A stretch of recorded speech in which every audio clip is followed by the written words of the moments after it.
Hey everyone, Chris here from the Sonic Spectrum, where we test out music gear so you don't have to waste your gig money on something that only looks good in the ads. Today, I've got the brand new Alto TS108C column array speaker sitting right here, and I've been putting it through its paces for a little while now. Now I know what you're asking. Another column array speaker? Do I really need one of these in my life? And the answer is maybe. Let's break it down and see if this is the best budget-friendly column PA system for you. So first up, let's talk about what this thing actually is quickly. Then we'll look at the back panel review, and then we're going to end off with a quick sound test.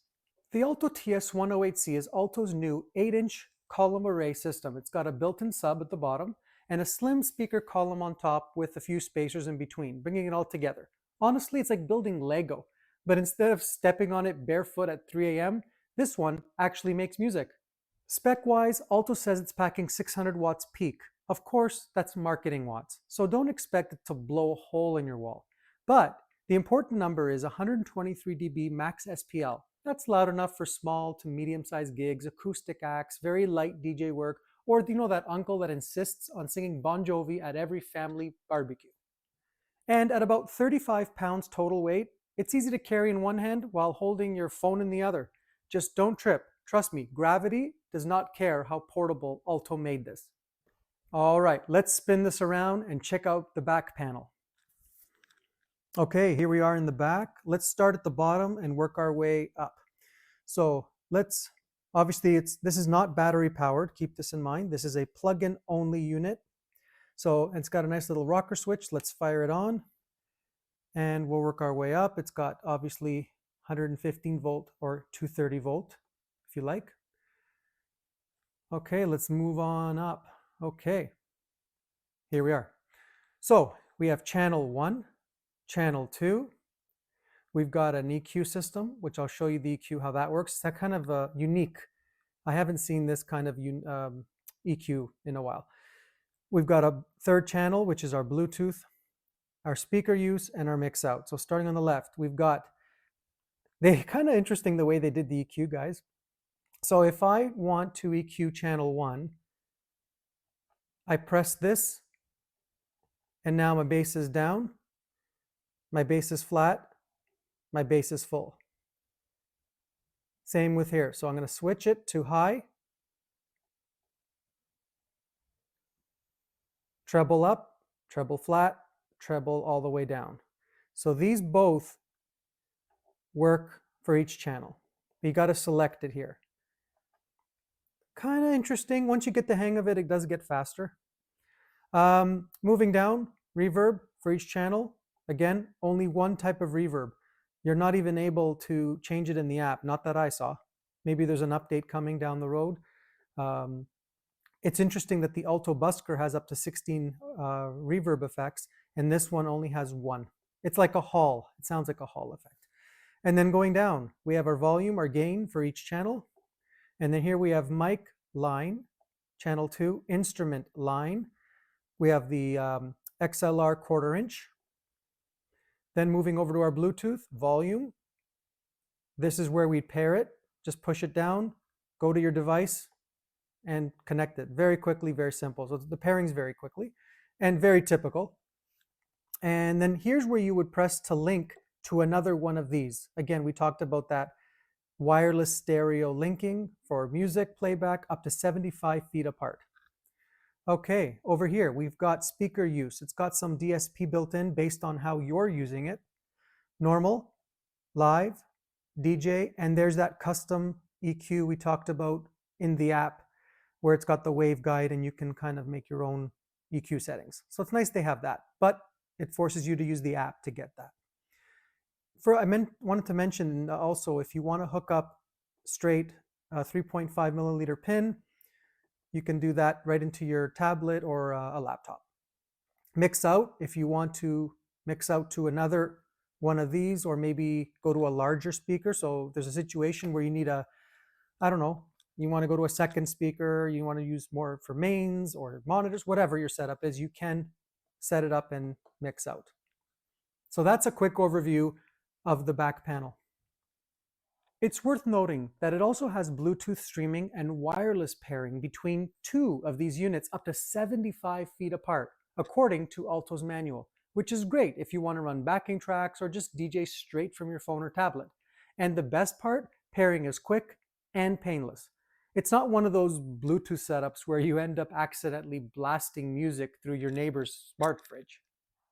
Now, important heads up here. This is a very simple mixer, as you saw. Bass, treble, no fancy EQ. It's got one reverb built in.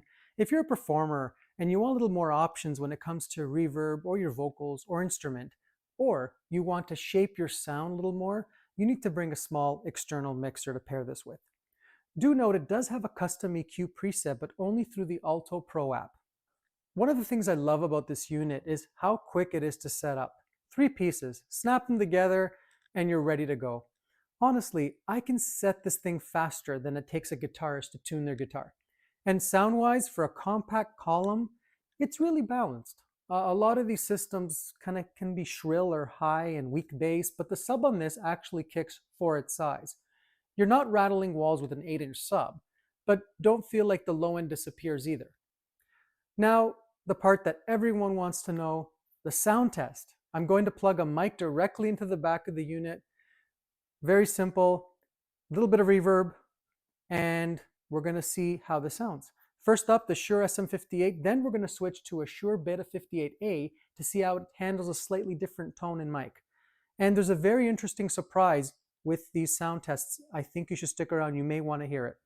Okay guys, we have the SM58 plugged directly in the back. The sub volume is flat, 12 o'clock. The treble is also 12 o'clock flat. Obviously it's on a tabletop, but it sounds good. But I do want to note one thing. I'm hearing a bit of buzzing coming out of this thing, and I have tried a different cable. Seems to be doing it to both cables. All it is plugged in a microphone in the back, that's it. And there's another thing that's interesting about this. That's full volume with a Shure SM58 in the back. There's a reason why I chose the Shure SM58 and the Beta 58A. The next one you're going to see a big difference in volume because it's a hotter mic. So, again, you can hear the reverb as well. Test. I'll just sing a little song so you can hear how it sounds with vocals. Are you lonesome tonight? Do you miss me tonight? Are you sorry we drifted apart? Okay, not bad. When I did plug this in to my Allen & Heath Z10FX external mixer, there was not any buzzing. So it seems to be just when the mic's in the back directly, so keep that in mind. Let's go to the Beta 58A. So here we are with the Shure Beta 58A. Definitely more volume, because it is a hotter mic. So that's worth noting, which basically tells me that the preamps on this are not very strong, which is a little bit disappointing, guys, to be honest. But in my situation, I would always, or most of the time, use an external mixer, my Allen & Heath Z10FX or my Allen & Heath Z6FX. But for those who just want plug and play, so put some backing tracks in it, it works. But just keep in mind that this is your max volume, that's it. So now with a pair of these, full blast, it's loud, but we're maxed out. But keep in mind, the music playback is very good with off my laptop, it goes loud, no issues with maxing out volume there. It's just the microphone directly in the back.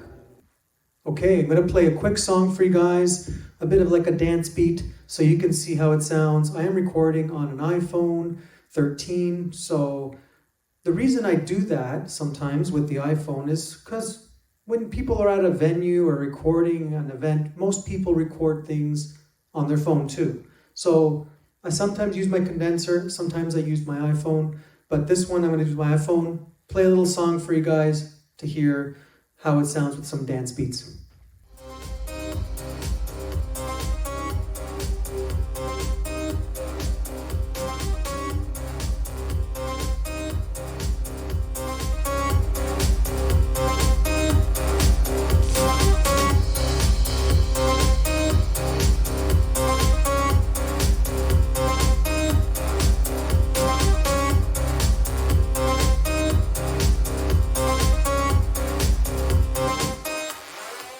So after using this for a bit, here's my takeaway. The Alto TS108C is not meant to replace a full 12-inch or 15-inch PA system for big outdoor festivals. That's not the point.